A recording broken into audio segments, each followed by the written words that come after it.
Halo. Shalom. Shalom. Apa kabar? Luar biasa. Luar biasa.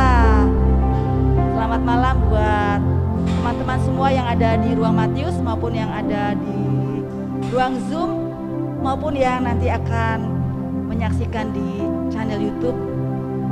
Malam, mari kita satukan hati untuk bersekutu bersama di tempat ini.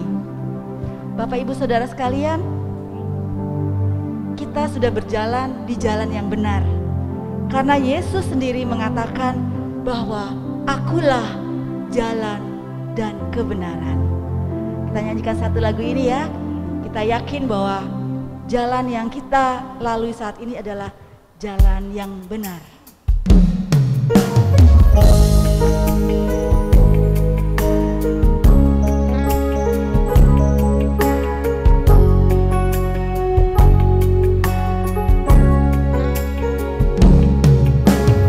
Di bawah kolong langit ini, tak seorang pun yang berani berkata, akulah jalan dan kebenaran.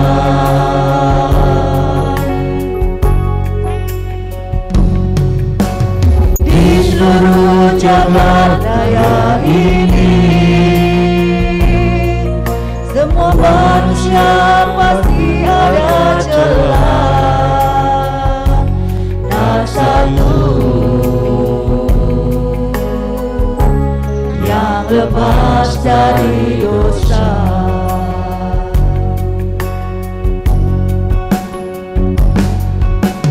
Bukalah semua buku suci yang ada, bacalah sabda yang tertulis.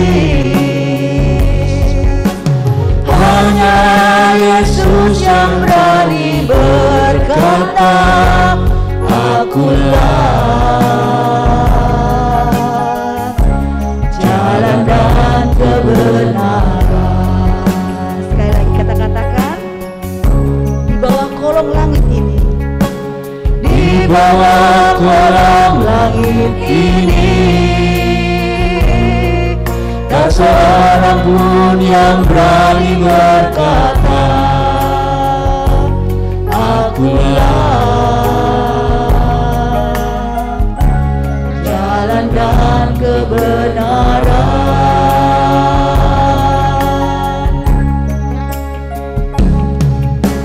Di seluruh jagat raya ini, semua manusia pasti ada celah. Tak satu yang lepas dari dosa.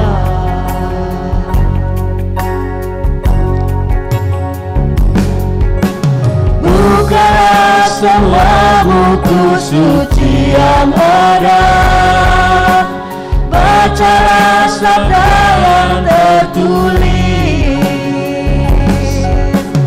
Hanya Yesus yang berani berkata, akulah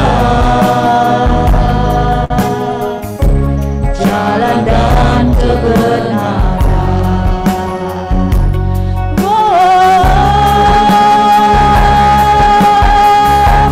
Hanya Dia yang termulia.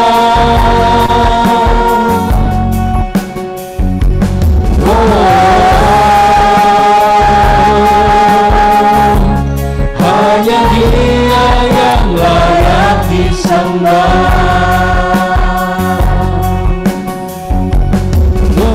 Bukalah semua buku suci yang ada, bacalah sabda yang tertulis. Hanya Yesus yang berani berkata, akulah jalan dan kebenaran. akulah jalan. Akulah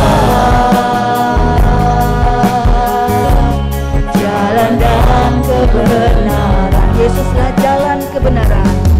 Akulah jalan dan kebenaran. Mari kita mulai persekutuan doa pada malam hari ini dengan tanda kemenangan Kristus dalam nama Bapa dan Putra dan Roh Kudus. Amin. Selamat malam Allah Bapa di surga. Kami mengucap syukur untuk hari ini. Setiap hari adalah penuh rahmat dan kasih-Mu, dan selalu baru rahmat dan kasih-Mu Tuhan. Kami mengucap syukur kalau pada malam hari ini Kau persatukan kami di tempat ini. Terima kasih Bapa untuk kasih setia yang Bapa berikan kepada kami, khususnya untuk sepanjang hari ini. Kami mau mengakui di hadapan-Mu segala kelemahan dan kekurangan kami. Kami mau mengatakan, saya mengaku pada Allah yang Maha Kuasa dan kepada saudara sekalian bahwa saya telah berdosa dengan pikiran dan perkataan, dengan perbuatan dan kelalaian. Saya berdosa, saya sungguh berdosa. Oleh sebab itu saya mohon kepada Santa Perawan Maria, kepada para malaikat dan orang kudus, dan kepada saudara sekalian, supaya mendoakan saya pada Allah Tuhan kita. Mari Allah Roh Kudus, kami mengundang Engkau di tempat ini. Penuhi hati kami dengan kerinduan untuk mengenal Engkau lebih lagi, khususnya lewat orang-orang kudus. Terima kasih Bapa, terima kasih Yesus, terima kasih Allah Roh Kudus. Segala kemuliaan hanya bagi nama-Mu. Kemuliaan kepada Bapa dan Putra dan Roh Kudus, seperti pada permulaan, sekarang, selalu, dan sepanjang segala abad. Amin. Shalom. Shalom. Selamat malam Ibu Lili dan Pak I. Selamat malam Ciawat dan Ita, baru datang ya. Yuk kita satukan hati dalam pujian. Kita semua dipilih oleh Allah untuk menjadi keluarganya, untuk menjadi umatnya. Tidak ada satu orang pun di dalam dunia ini yang tidak mempunyai tujuan dalam hidupnya. Tujuan kita adalah memuliakan nama Tuhan. Mari kita bangkit berdiri.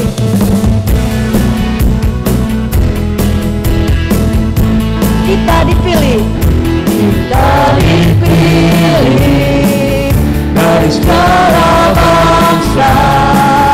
Kita dipilih dari umat-Nya. Kita dipilih dan dikuduskan-Nya, bawa kemuliaan hanya bagi-Nya. Kita dipilih dari segala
bagi nama Tuhan. Mari kita masuk lebih dalam lagi. Kita masih berdiri, kita mau menyembah Tuhan. Bapa dalam surga, ini kami dengan segala kelemahan dan kekurangan kami. Kami mau dikuduskan dalam setiap tugas kami masing-masing.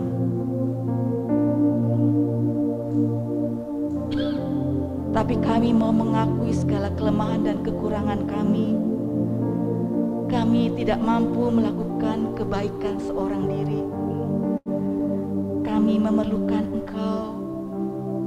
Bersama Engkau kami dapat melakukan hal-hal yang baik.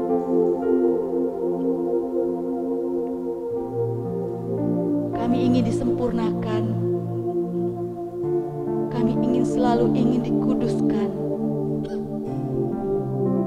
Agar hidup kami boleh semakin berkenan di hadapan-Mu. Dan oleh karena darah-Mu yang kudus, yang telah menguduskan kami, menyucikan segala dosa kami, kami dapat menghampiri tahta kudus-Mu.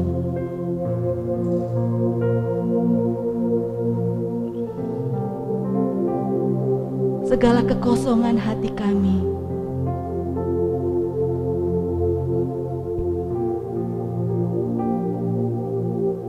karena kami ingin selalu dekat dengan-Mu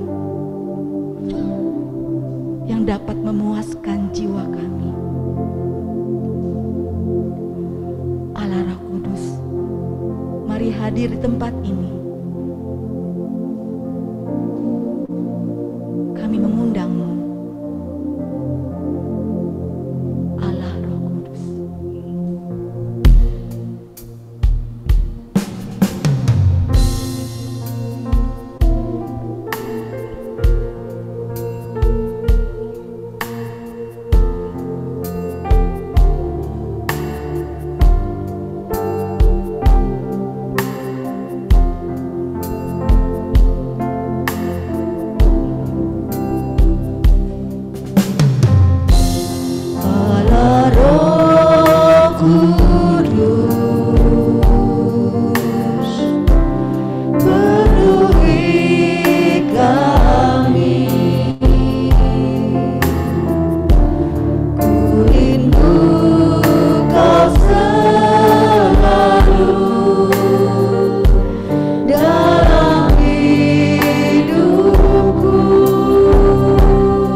Kasih-Mu Tuhan cukup bagiku.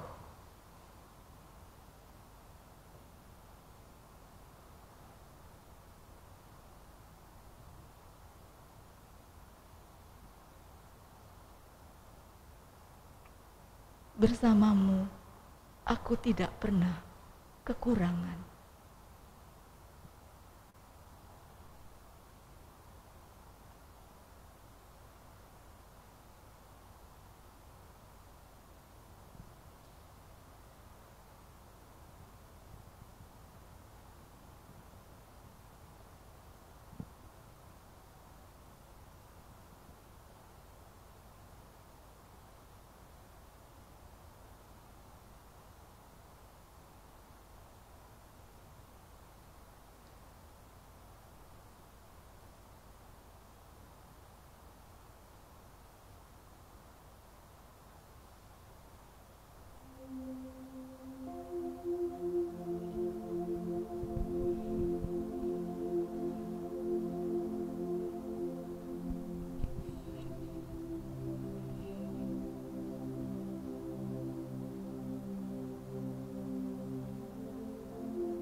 Terima kasih Allah Roh Kudus. Engkau yang mengetahui relung hati kami yang terdalam. Apa yang kami rindukan, apa yang kami butuhkan, apa yang perlu kami perbaiki.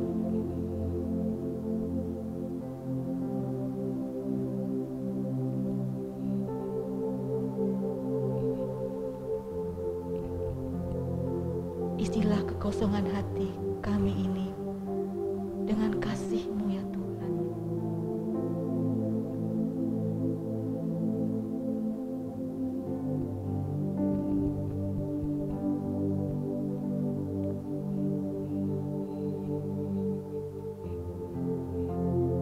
Kalau pada malam hari ini kami mau mendengarkan firman-Mu, mau mendengarkan teladan dari seorang santa, Bapa dalam surga, Kau berkati Ibu Sani yang akan melayani di tempat ini.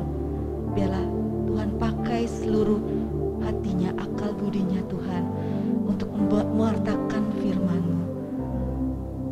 Urapi Ibu Sani dengan urapan-Mu yang baru, dan biarlah Ibu Sani dengan sukacita mewartakan kabar sukacita. Semua hanya untuk kemuliaan nama-Mu. Kemuliaan kepada Bapa dan Putra dan Roh Kudus, seperti pada permulaan, sekarang, selalu, dan sepanjang segala abad.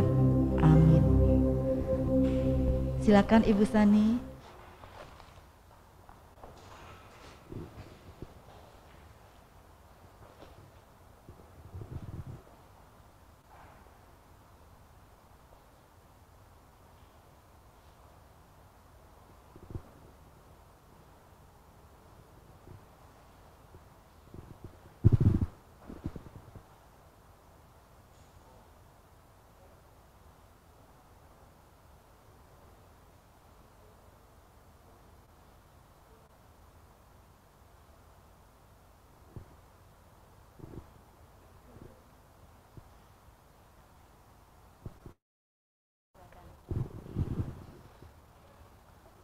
Terima kasih. Selamat malam, Shalom Bapak Ibu yang dikasihi Tuhan. Apa kabarnya? Sudah musim hujan ya? Sudah musim hujan kan? Ya, bersyukur hari ini tidak hujan. Tapi kalau hujan pun tidak apa-apa ya. Masa kalah sama hujan?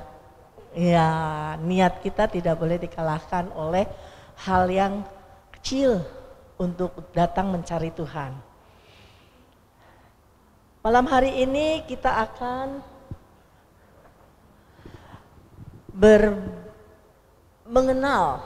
mengenal siapa itu Santa Elizabeth dari Hungaria. Minggu lalu apa ya? Albertus Agung ya. Albertus Agung. Nah, hari ini kita akan mengenal Santa Elizabeth dari Hungaria. Bapak Ibu yang dikasihi Tuhan, kita masing-masing punya nama baptis. Namanya siapa? Cecilia. Wah, Cecilia itu apa tuh?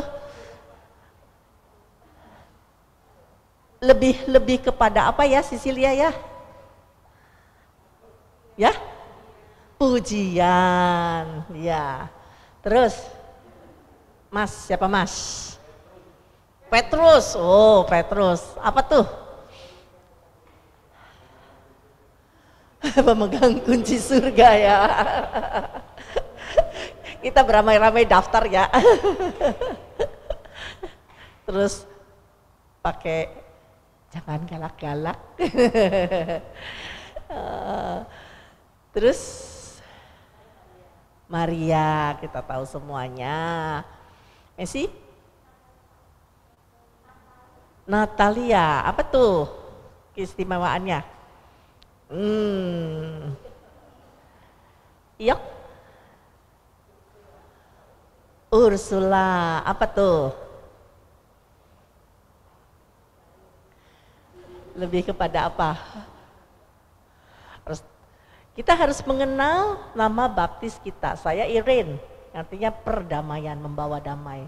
Semoga, ya semoga membawa damai. Ya, nah, Santa Elizabeth dari Hungaria. Kenapa ya ini kok nggak jalan?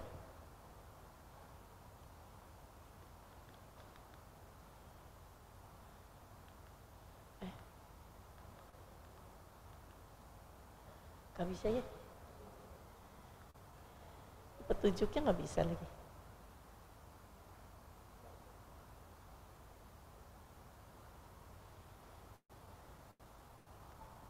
Baterainya habis kah? Ini gak bisa. Ya baik, minta tolong untuk diselesaikan. Ini buat pointernya juga gak bisa. Santa Elizabeth Hungaria itu hidup di tahun 1207 sampai 1231. Sangat pendek. Ya, 1227 sampai dengan 1231. Hanya berusia 24 tahun. Tetapi Santa ini luar biasa, ya. Setiap tanggal 17 November nanti harusnya katanya saya tuh di tanggal 15 Novemberan dah gitu. Tapi karena tidak bisa jadi ditukar cross ya. Gereja memperingati seorang kudus yang luar biasa yaitu Santa Elizabeth. Bagi keluarga Fransiskan ya, kita kenal dengan Santo Franciscus Assisi ya. Nah, ini Elizabeth ini adalah ordo ketiga dari Fransiskan, ordo Fransiskan yang disebut Fransiskanes ya, begitu ya. Kenapa sih disebut ordo ketiga? Lalu ordo satunya apa? Ordo satunya adalah para imam Fransiskan, ya, yaitu Ordo Fransiskan Secularis itu, OFS, ya. Kemudian kalau ordo keduanya siapa, ya kan? Nah, makasih. Kembaliin dulu. Nah, ordo keduanya adalah para biarawati, ya. Para biarawati Fransiskan. Nah, kalau awam itu disebut ordo ketiga. Jadi kita bisa saja ya masuk di dalam satu ordo. Di Cirebon ada ordo ketiga dari OP, Dominikanes. Ordo persatunya itu adalah para pastor Dominikan. Ordo keduanya para suster Dominikan. Ordo ketiganya awam. Ada kelompoknya ya, Santa Maria.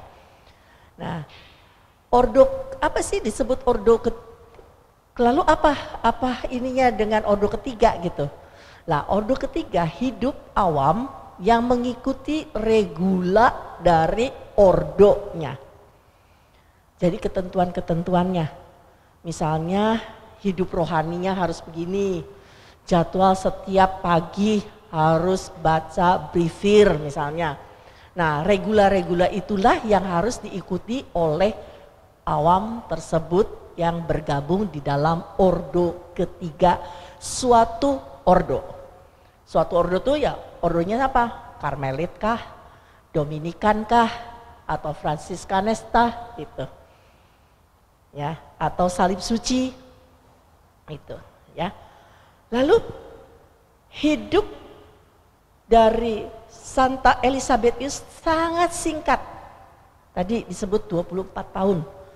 Tetapi mulia. Ya. Kenapa? Sebagai seorang putri raja dari Raja Andreas II Hongaria, dia memilih hidupnya itu sudah hidup di dalam pertobatan dan askestisme. Apa itu? Askestisme adalah mati raga yang didukung oleh rahmat untuk mengejar kesempurnaan secara Kristiani. Manusia lamanya sudah mati, ya.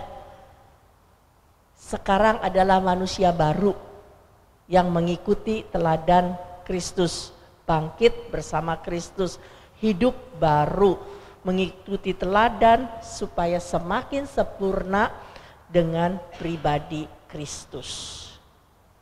Itu askestisme yang dianut, yang dijalani oleh Santa Elizabeth tersebut. Sejak kecil, umur 4 tahun saja sudah disingkirkan atau diungsikan, bukan diungsikan tapi hidup menyendiri di dalam kayak apa ya, kastil gitu. Ya, itu Santa Elizabeth dari Hungaria. Menikahnya muda, umur 14 tahun sudah menikah. Dengan seorang laki-laki putra Pangeran Herman dari Thuringia dan Hesse itu di usia 14 tahun. Suaminya waktu itu si Ludwig itu usianya 21 tahun. Ya. Mereka menjadi pasangan suami istri yang ideal karena saling mengasihi dan saling mendukung. Contohnya kehidupan doa dari Santa Elizabeth itu sendiri kan sudah dilatih dari kecil. Ya, hidup doanya tuh panjang. Kalau doa tuh panjang, itu didukung oleh suaminya. Dan juga rasa belas kasihan yang ada di dalam diri Santa Elizabeth ini, ya, itu juga didukung karya-karyanya oleh suaminya. Mereka dikaruniai 3 anak. Ya. Anak yang ketiga itu bernama Gertrude, yang sekarang sudah disebut mendapat gelar Beata. Dia menjadi abbas ya, kalau yang laki-laki itu di Biara Altenburg. Sebutan abbas itu kalau yang tahu itu untuk ordo Osko, Trapis tuh. Tahu yang di Rawaseneng? Ya, Rawaseneng kan? Trapis, para petapa. Ya, itu yang biara, bukan biara apa ya, itu pokoknya biaranya itu di Rawaseneng itu yang untuk laki-laki, sedangkan yang untuk perempuan di Gedono, Salatiga. Ya, itu Trapis, Osko. Ya. Ya. Kemudian hidup dari Elizabeth berubah drastis ketika suaminya meninggal. Itu 11 September tahun 1227. Ketika suaminya itu meninggal, ketika suaminya bergabung dengan perang salib ke-6 dan terkena wabah penyakit di Otranto, Italia. Meninggal. Nah, setelah kematian suaminya, itu saudara-saudara suaminya tuh memang tidak suka dengan Elizabeth. Dia dengan anak-anaknya diusir dari istana, ya, disertai dengan 2 pelayan yang untuk menemani mereka. Kemudian Elizabeth bersumpah pada seorang penasehat, ya, yang disebut Konrad itu, mirip sumpah seorang biarawati. Nah, inilah cikal bakalnya dia mendirikan ordo ketiga dari Fransiskan. Karena kehidupannya begitu keras, akhirnya kalau dalam regula yang betul-betul dijalani itu sungguh-sungguh keras. Apalagi dia sudah terbiasa dengan mati raga, ya. Itu keras sehingga dia tidak tahan, fisiknya tidak tahan. Nah, akhirnya dia meninggal. Suatu keajaiban terjadi segera setelah kematiannya.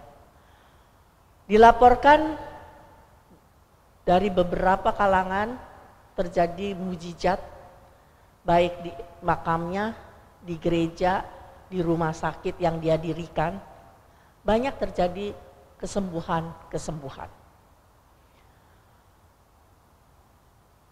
Atas anjuran dari penasehatnya dia dan perintah Paus, dilakukanlah ujian terhadap orang-orang yang disembuhkan.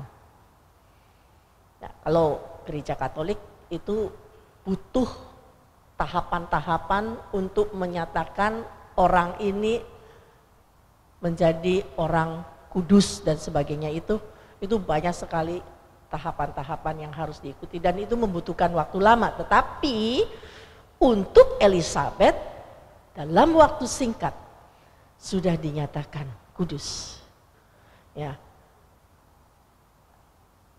Ujian-ujian tersebut dilaksanakan terhadap orang-orang yang disembuhkan antara bulan Agustus tahun 1232 sampai dengan Januari 1235. Jadi hanya sebentar sekali kan? 32 ke 35. Ya.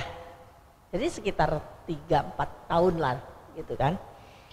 Nah, hasil dari ujian-ujian tersebut atau penyelidikan-penyelidikan itu dilengkapi dengan historis atau kehidupan dari calon santa, ya.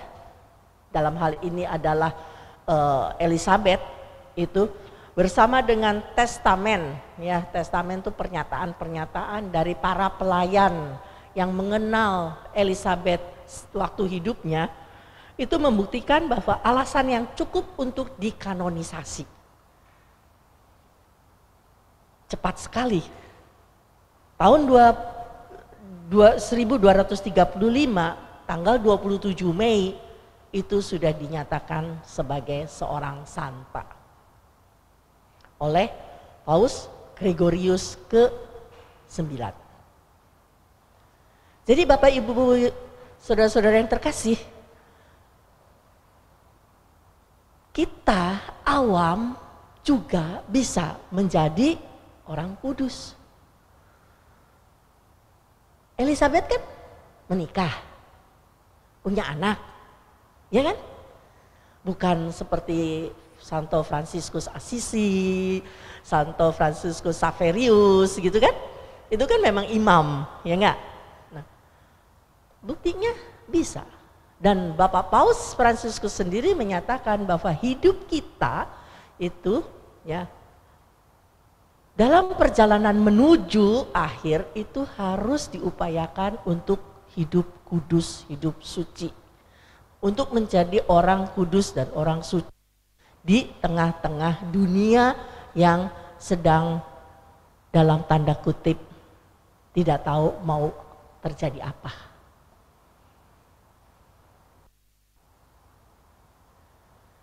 Bagaimana untuk menghidupi kehidupan kita hari demi hari agar kita bisa menjadi kudus dan suci?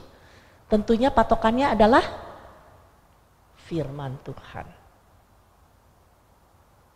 Mengikuti ekaristi. Diupayakan ekaristi setiap hari. Melakukan sakramen pertobatan pada saat-saat tertentu. Jadi begitu dalam pikiran kita, dalam ucapan, dalam perbuatan kita ada yang kita rasakan melenceng, kita oleh Roh Kudus diingatkan, hei, kembali. Ayo, jangan jalan terus melenceng ke sana. Tarik lagi. Kalau hidup kita di dalam perjalanan hidup hari-hari ini terus kontak dengan Tuhan, pasti kita diberi kepekaan.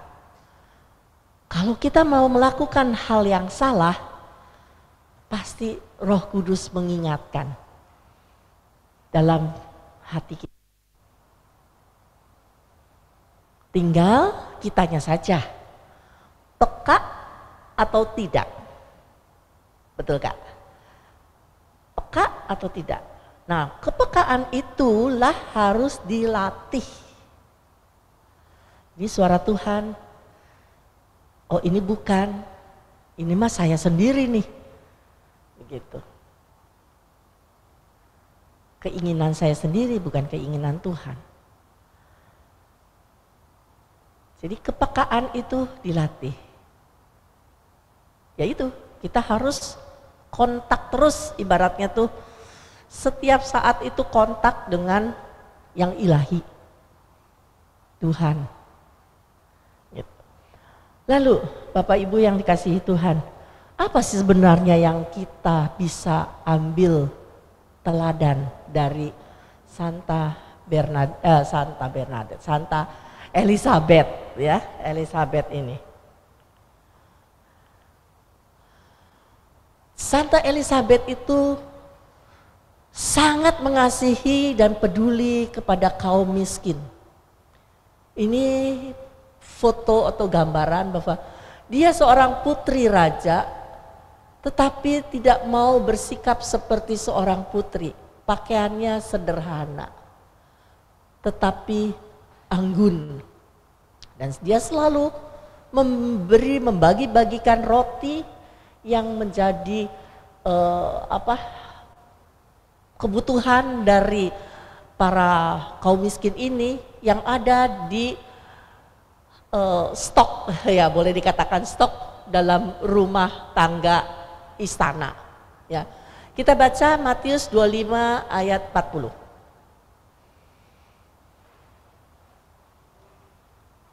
Matius 25 ayat 40.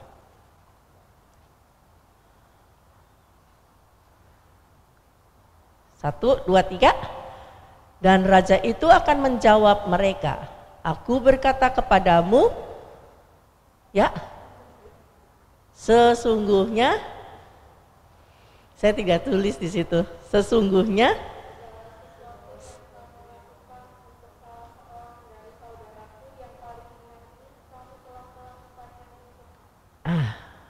amin. Segala sesuatu, ya. Raja itu berkata, aku berkata kepadamu sesungguhnya segala sesuatu yang kamu lakukan untuk salah seorang dari saudaraku yang paling hina ini, kamu telah melakukannya untuk aku. Aku itu siapa? Adalah Tuhan. Jadi jika kita melakukan kepada orang-orang yang dianggapnya hina dina, ya, kita itu sesungguhnya melakukannya untuk Tuhan. Maka di sini Elizabeth ini melakukan ini bukan untuk sekedar oh ya mereka fakir miskin, bukan. tetapi mereka adalah Tuhan. Ada Tuhan di dalam diri mereka. Persis seperti Mother Teresa dari Calcutta. Ya. Saya melihat Tuhan di dalam dirimu.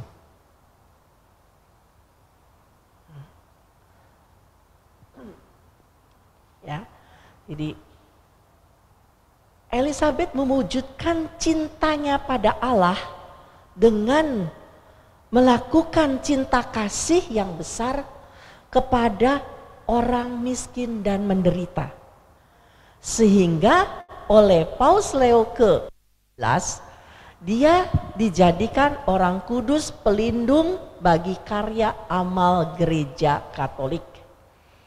Ada ya di sini karitatif, ya, aksi karitatif itu, karya karitatif itu adanya di apa?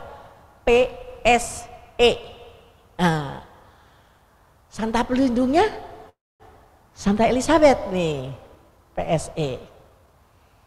Itu untuk karya bagi orang-orang miskin, sederhana, ya. Pernah satu ketika, suatu hari Elizabeth ditegur oleh saudara-saudara suaminya. Nah, karena dianggapnya bahwa Elizabeth itu memboroskan makanan rumah tangga istana, ya, dengan membagi-bagikannya ini, ya, nih baginya banyak sekali kan, lu lihat nih, kepada orang miskin. Tidak suka saudara-saudara suaminya. Lalu saudara-saudara suaminya minta suaminya Elizabeth itu, Ludwig itu, untuk menanyakan, coba suruh buka itu yang ada di balik pakaiannya itu isinya apa. Lalu suaminya nanya, kamu bawa apa di balik jubahmu itu, balik pakaianmu itu. Lalu Elizabeth buka, ternyata bunga mawar yang indah yang tidak mungkin tumbuh di musim dingin saat itu. Padahal sesungguhnya dia bawa apa? Bawa apa? Roti. Tapi roti itu diubah Tuhan menjadi mawar yang indah. Sehingga dia selamat, tidak kena hukuman oleh saudara-saudara dari suaminya. Kalau enggak kan bisa dimarahin, ya kan? Karena dianggapnya membuang-buang, memboroskan makanan. Jadi suaminya itu sebetulnya sangat mendukung karya dari Elizabeth, istrinya. Sebetulnya suaminya itu mendukung loh. Elizabeth itu bagi-bagi makanan buat orang fakir miskin itu, mendukung. Makanya dia juga bertanyanya tidak marahin, tetapi bertanya, kamu bawa apa? Elizabeth buka, ternyata mawar yang indah. Kemudian apalagi yang kita bisa ambil teladan dari Santa Elizabeth ini, yaitu suka menolong, suka melayani. Di Yohanes 13 ayat 1 sampai 17, tetapi kita ambil yang 13-14-nya saja, ya. Saya bacakan saja. Kamu menyebut aku guru dan Tuhan, dan katamu itu tepat, sebab memang akulah guru dan Tuhan. Jadi jika aku membasuh kakimu, aku yang adalah Tuhan dan gurumu, maka kamu pun wajib saling membasuh kakimu. Saling menolong, saling melayani.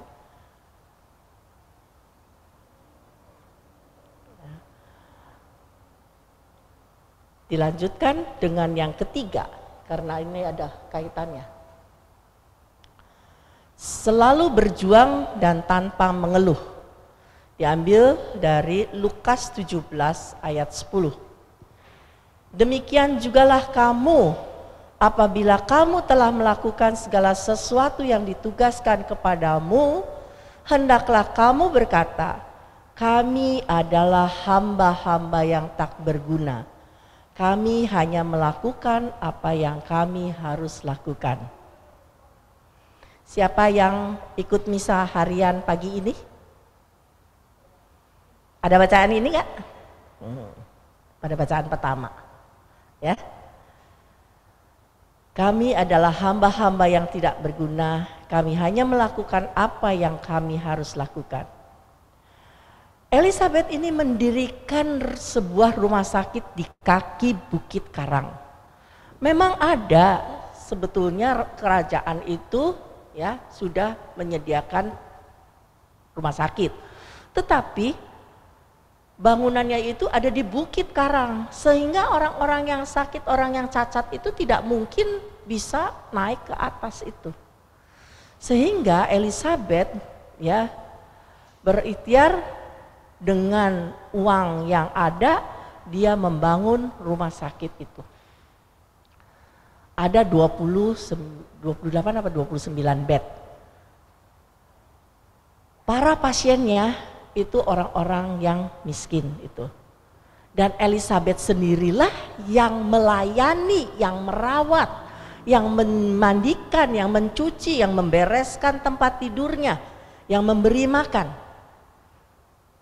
Dari tangannya sendiri dia lakukan itu. Karena dia tahu bahwa dalam diri setiap orang-orang yang dilayani ada Yesus.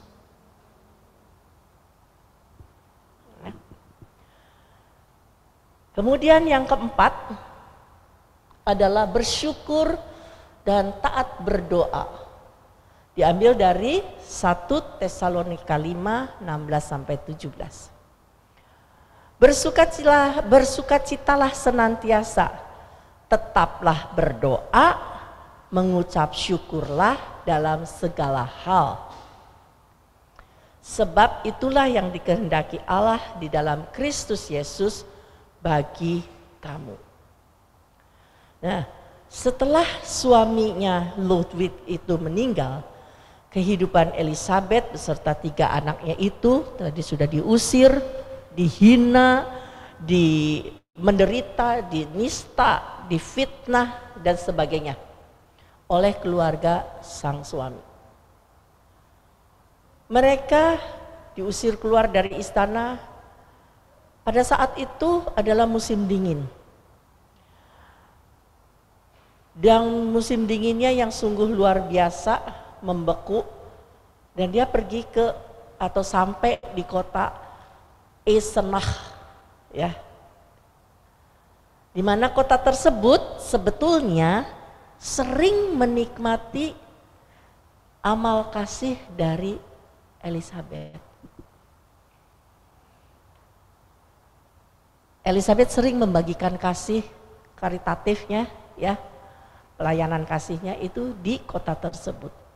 Tetapi karena keluarga dari suaminya sudah memerintahkan penduduk kota tersebut untuk tidak menolong Elizabeth dan keluarganya, kalau menolong itu pasti akan kena hukuman, maka Elizabeth di sana dengan keluarganya, dengan anak-anaknya ini sangat menderita.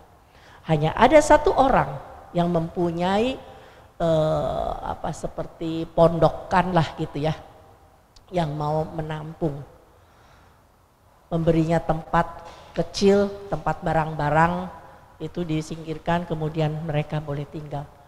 Padahal orang-orang atau masyarakat di kota tersebut sudah menerima kebaikan dari Elizabeth, tidak mau membalasnya, tidak mau menolongnya. Sehingga dalam situasi yang sulit seperti ini Elizabeth berdoa pada Tuhan, ya Tuhan, terjadilah kehendak-Mu.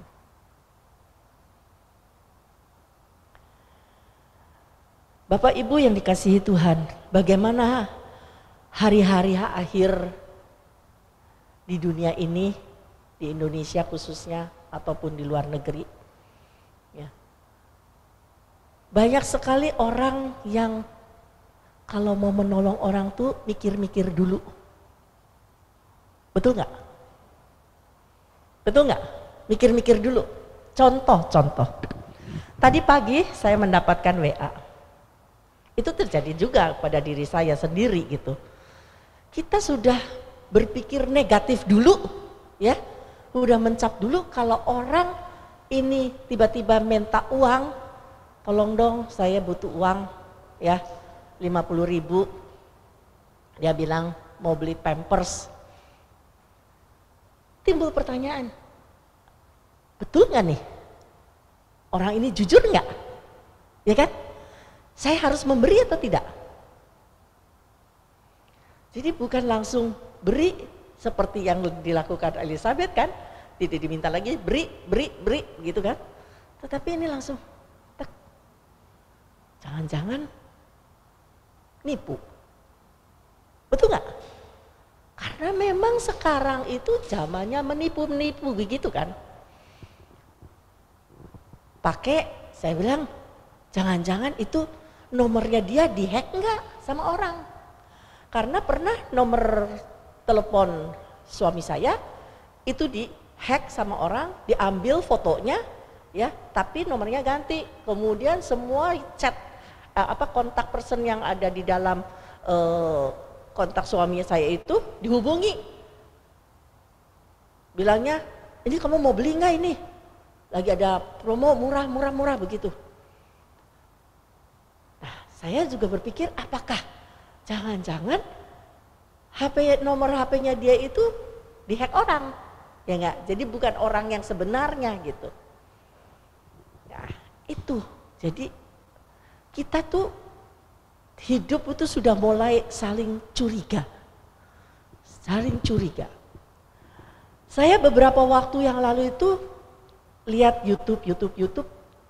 Kok anehnya, saya tuh selalu dikasih film-film pendek, ya. Yang saya ikutin, oh ini tentang survei sosial. Sampai disurvei. Apakah orang-orang ini masih punya hati untuk menolong orang? Contoh begini, di dalam film itu dia pergi ke, ya taruh kata ke supermarket lah begitu, ya. Dia mendatangi seorang yang bawa keranjang yang lagi belanja. Bu, boleh enggak saya pinjam uang atau minta uangnya 25 sen. Itu terjadi di Amerika. 25 sen. Karena dompet saya tertinggal. Saya harus beli ini untuk ibu saya yang sakit. Satu orangnya, oh enggak. Pergi. Dia tanya lagi kepada orang lain lagi. Enggak bisa, saya nggak ada, gitu kan. Terus dia tanya lagi ke orang yang lain.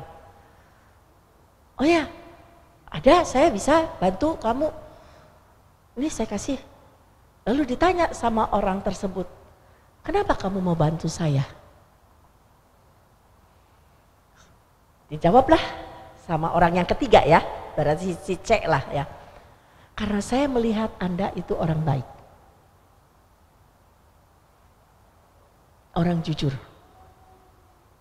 Saya mau bantu. Ini, pakai aja.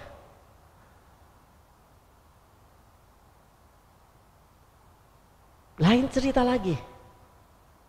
Ada lagi survei seperti itu. Dicoba lagi. Ya. Ditanya lagi. Ini langsung orangnya.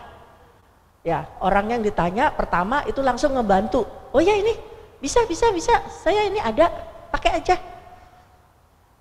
Terus malahan ada yang ditanyakan, dia kan ada orang yang bawa troli habis belanja itu.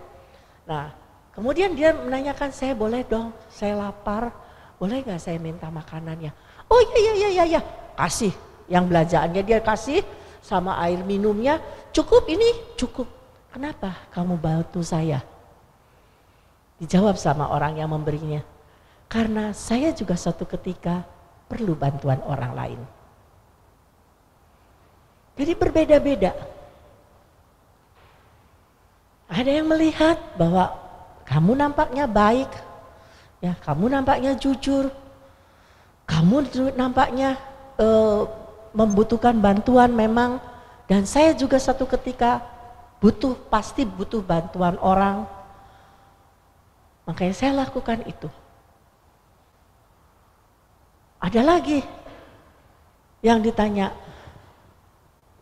dimintai tolong, kemudian orang itu menjawabnya begini, karena hidup kita itu harus saling tolong menolong. Nah, mungkin ini menjadi permenungan bagi kita. Sudah seberapa besar atau kecilnya, ya, sense of untuk menolong itu, apakah masih besar melihat orang-orang yang di luar sana membutuhkan uluran tangan kita? Mungkin di rumah kita itu banyak makanan berkelebihan sehingga malahan tidak termakan, harus dibuang. Sedangkan di luar sana banyak yang masih membutuhkan. Di sini ada temanmu, saya sudah tidak sebut namanya, itu yang secara rutin membagikan makanan kotakan itu keliling hampir setiap tahun ya, bagi. Ya.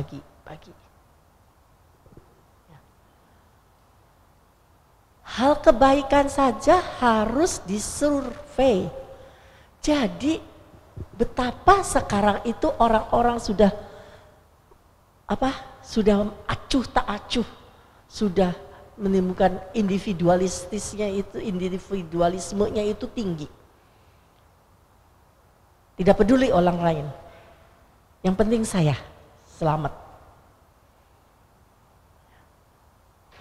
Mungkin ini kita harus minta pertolongan Tuhan untuk mengubah hati kita, ya, menjadi hati yang seperti hati Tuhan Yesus, yang penuh dengan belas kasihan.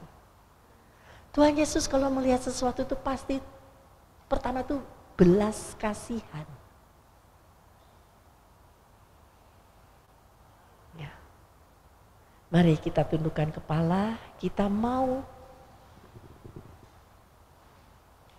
melambungkan pujian ini, minta pertolongan Tuhan, jadikan pujian ini menjadi doa kita. Silakan, singers.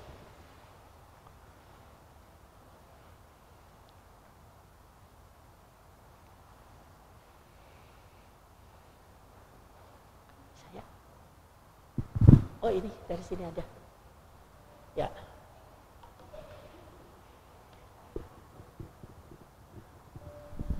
Bisa ya ini? Berikanku hati seperti hati.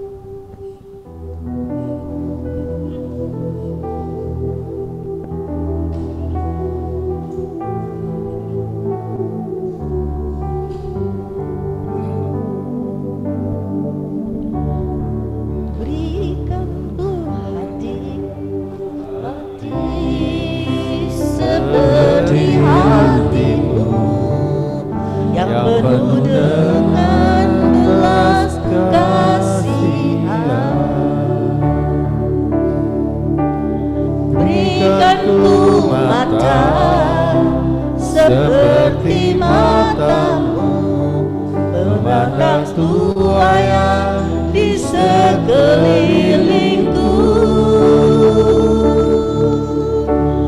Berikanku tanganmu untuk melakukan tugasmu, berikanku kakimu melangkah dalam rencanamu, berikanku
doa kita.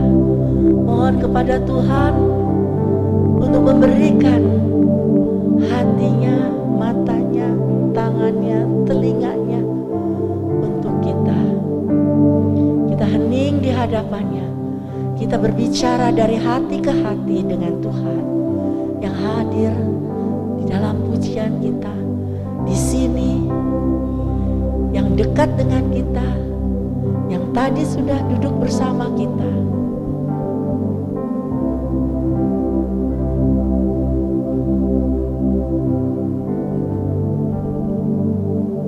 Ucapkanlah syukur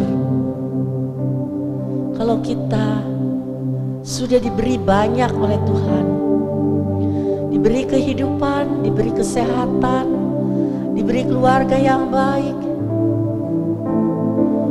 diberi pekerjaan yang baik, diberi kesempatan untuk melayani Tuhan. Banyak yang sudah Tuhan berikan kepada kita. Sekarang kita mau ambil keputusan akan berbuat apa untuk membalas kasih Tuhan kepada sesama kita.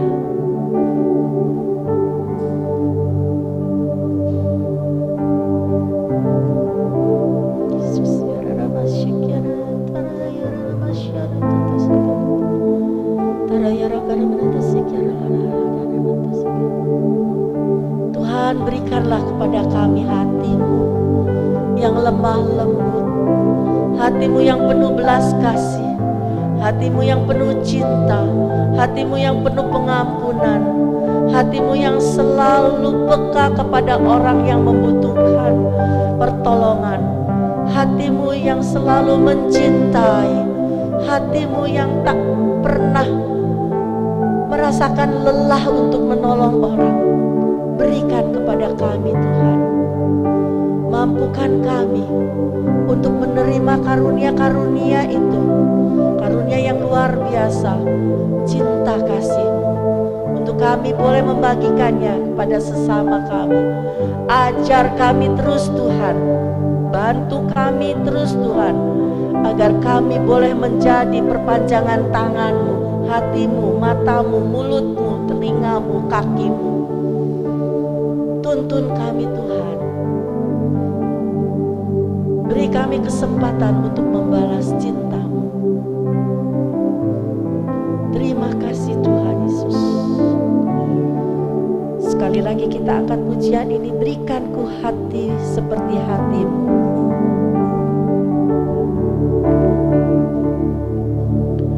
Berikan ku hati seperti hati-Mu yang penuh dengan belas kasihan.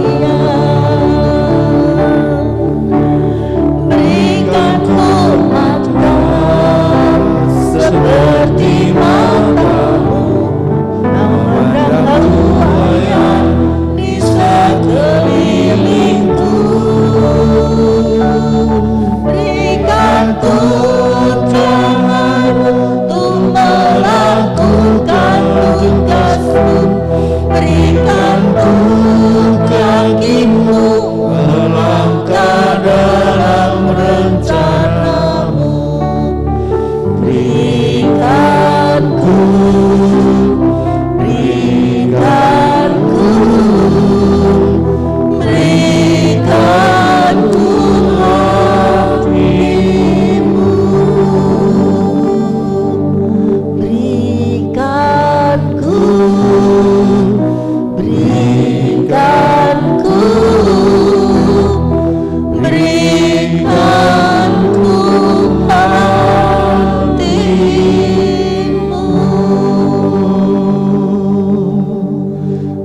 kepada Bapa, Putra dan Roh Kudus, seperti pada permulaan, sekarang, selalu dan sepanjang segala abad. Amin. Terima kasih, Tuhan Yesus memberkati. Amin. Terima kasih Ibu Sani, luar biasa ya Santa Elizabeth. Di sini ada yang mau jadi orang kudus? Loh, kita kan dipanggil untuk menjadi orang kudus. Ada yang mau jadi orang kudus? Nah, nanti ada Santa Iok, Santa Uum, Santa Wawat ya. Karena memang kita dipanggil untuk menjadi kudus. Ya. Yang kita catat tadi dari Santa Elizabeth apa ya? 1. Kita sebagai orang awam bisa menjadi orang kudus. Enggak hanya para biarawan, biarawati, para imam yang bisa menjadi santa atau orang kudus. Kita awam juga bisa. Kemarin kita belajar dari Albertus Agung, orang yang pintar, menggunakan kepintarannya untuk kemuliaan nama Tuhan. Hari ini kita belajar dari seorang wanita, seorang ibu rumah tangga, seorang bangsawan yang rendah hati, yang juga mengasihi Tuhan lewat karya-karya yang sederhana. Kelihatannya sederhana, tapi digerakkan oleh kasihnya kepada sesama, terutama orang-orang yang miskin. Kita bisa belajar ya dari Santa Elizabeth dari Hongaria. Lalu juga ada Santo Agustinus. Kita belajar dari Santo Agustinus itu dari pertobatannya menuju kekudusan. Jadi segala keadaan kita, kondisi kita bisa menjadi orang kudus. Bukan begitu Ibu Sani? Ya, nggak harus jadi biarawan biarawati, tapi jadi awam juga menjadi orang kudus. Mari kita hening sejenak, kita mau mengucap syukur untuk firman yang sudah kita dengar, teladan yang sudah kita terima dari seorang Santa Elizabeth. Mari kita tundukkan kepala. Bapa dalam surga, terima kasih untuk firman yang sudah ditebarkan. Kebaikan-kebaikan teladan kehidupan yang sudah kami terima pada malam hari ini. Bagaimana kami harus mengasihi dan peduli kepada orang miskin. Bagaimana kami harus melayani dengan sukacita, melayani dengan tangan kami sendiri. Bagaimana kami ini adalah hamba yang mau mengabdi kepada Tuhan. Dan kami juga mau belajar untuk selalu berkomunikasi dengan Engkau dalam doa, dalam perayaan Ekaristi. Biarlah teladan-teladan kebaikan yang kami dengar pada malam hari ini kami tiru, kami teladani. Terima kasih untuk Ibu Sani yang sudah mewartakan firman-Mu, sudah menguraikan kisah hidup Santa Elizabeth ini. Tuhan pakai Ibu Sani, Tuhan gerakkan hatinya untuk selalu melihat, memandang kepada Engkau. Segala kesulitannya, segala kelemahannya, biar Ibu Sani pakai untuk kemuliaan nama Tuhan. Apa yang dibutuhkan, apa yang diperlukan oleh Ibu Sani dalam melayani-Mu, dalam mengasihi-Mu, Tuhan tambahkan. Terima kasih Tuhan, juga berkati Ibu Sani bersama keluarga, bersama suami Tuhan, agar mereka juga semakin kompak, sama seperti Santa Elizabeth dan suami, kompak untuk melayani sesama. Terima kasih Tuhan Yesus, semua adalah untuk kemuliaan nama-Mu. Kami mengucap syukur karena Engkau baik, sungguh baik dan teramat baik. Engkau selalu menyediakan apa yang kami perlu, dan kami hanya memerlukan kasih-Mu. Karena setiap kali ketika kami merasa barang-barang dunia, kesenangan dunia itu yang kami butuhkan, selalu haus kembali. Tapi kami tahu Tuhan, kami hanya membutuhkan cinta-Mu dan hanya bisa dipuaskan oleh cinta-Mu saja. Oh Allah kami, kasih setia-Mu tidak pernah berubah, dulu, sekarang, dan selama-lamanya. Mari kita bangkit berdiri, kita nyatakan bahwa Allah itu sungguh baik dan teramat baik. Sambil kita memberikan persembahan.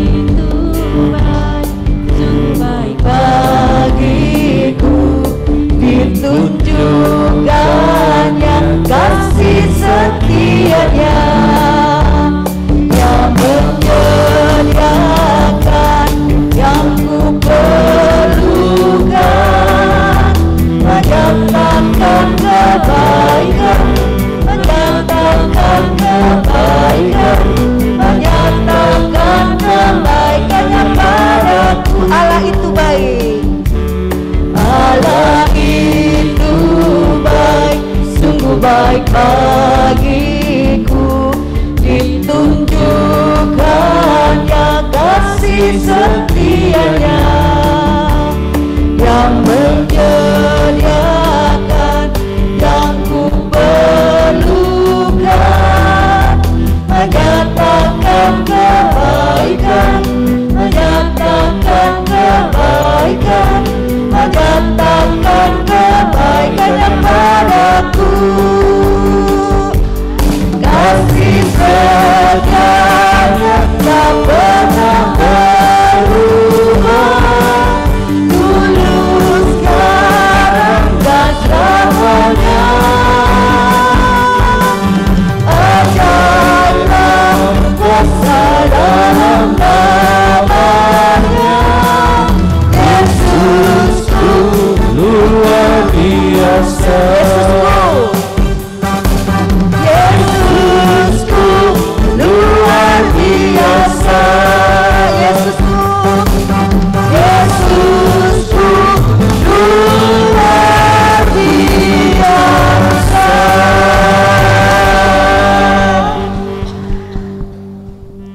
Kita mendengarkan beberapa pengumuman. Selasa depan kita akan belajar dari Santo Carolus Borromeus, dibawakan oleh Ibu Meti Latuperisa dari Jakarta dengan WL Saudari Ita, pemusik mungkin masih Ibu Regina karena Ibu Yohana sedang isoman, singer Saudari Fitri dan Saudari Mesia. Bapak Ibu Saudara sekalian, terima kasih ya atas kebersamaan kita pada malam ini. Kemarin itu ada yang berulang tahun, tanggal 3 Ibu Sani dan tanggal 7 Ane ya. Sayang Ane tidak ada. Kita nyanyi satu lagu yuk. Oh, selamat ulang tahun Ane, selamat tahun Ibu Sani. Kita nyanyi ya.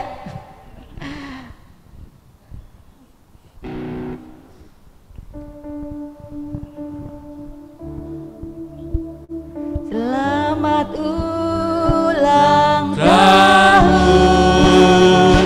selamat ulang tahun, selamat ulang tahun Ibu, selamat ulang tahun, selamat ulang tahun.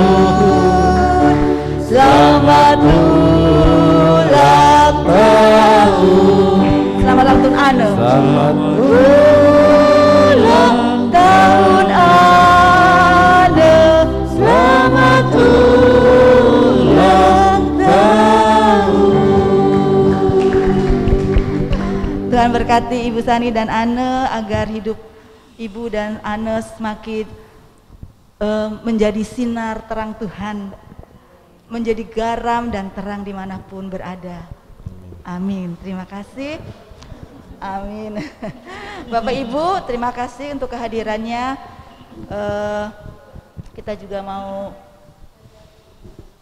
nyatakan bahwa kita itu punya panggilan masing-masing.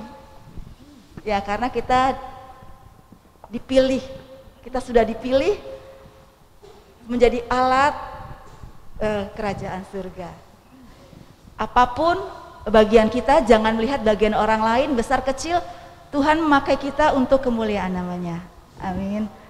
Ya, mari kita hening sejenak, kita mau akhiri persekutuan doa pada malam hari ini. Bapa dalam surga, kami mengucap syukur Engkau menyertai kami pada malam hari ini. Biarlah hati kami, hidup kami selalu Kau ubah agar kami semakin serupa dengan Engkau, semakin peka seperti Engkau Tuhan. Kami mencari-cari kebahagiaan dalam hidup ini, mengira kami bahagia dengan kesenangan dunia, padahal kami hanya bahagia jika mengikuti kehendak-Mu. Bahagia ketika melihat orang lain yang membutuhkan merasakan kebahagiaan. Bahagia ketika kami bisa menolong orang lain dan melihat wajah mereka tersenyum. Berikan kami hati seperti hati-Mu, ya Yesus.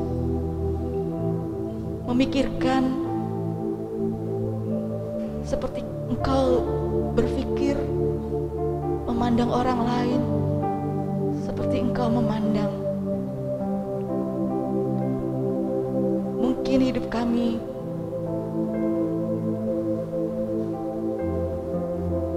singkat saja. Kami mau belajar mempergunakan waktu kami yang masih tersisa untuk memberikan diri kami kepadamu.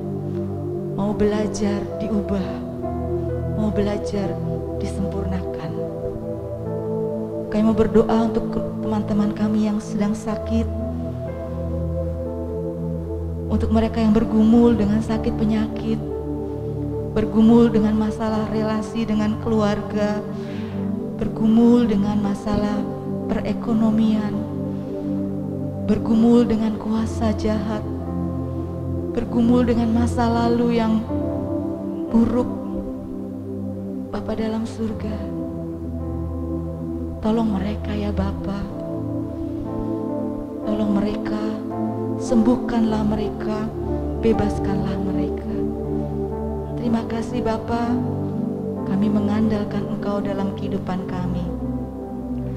Biarlah segala kemuliaan hanya bagi nama-Mu. Kalau kami mau pulang sebentar lagi, sertai kami dalam perjalanan pulang, hingga kami pulang dalam keadaan selamat. Dan kami boleh menjadi sukacita bagi keluarga kami, bagi orang yang ada di dekat dengan kami. Terima kasih Bapa. Kemuliaan kepada Bapa dan Putra dan Roh Kudus, seperti pada permulaan, sekarang, selalu dan sepanjang segala abad. Amin. Dalam nama Bapa dan Putra dan Roh Kudus. Amin. Ya, kita dipilih ya. Kita nyanyikan satu lagu lagi ya yang tadi ya. Kita dipilih karena kita memang dipilih untuk menjadi saksi Kristus, menjadi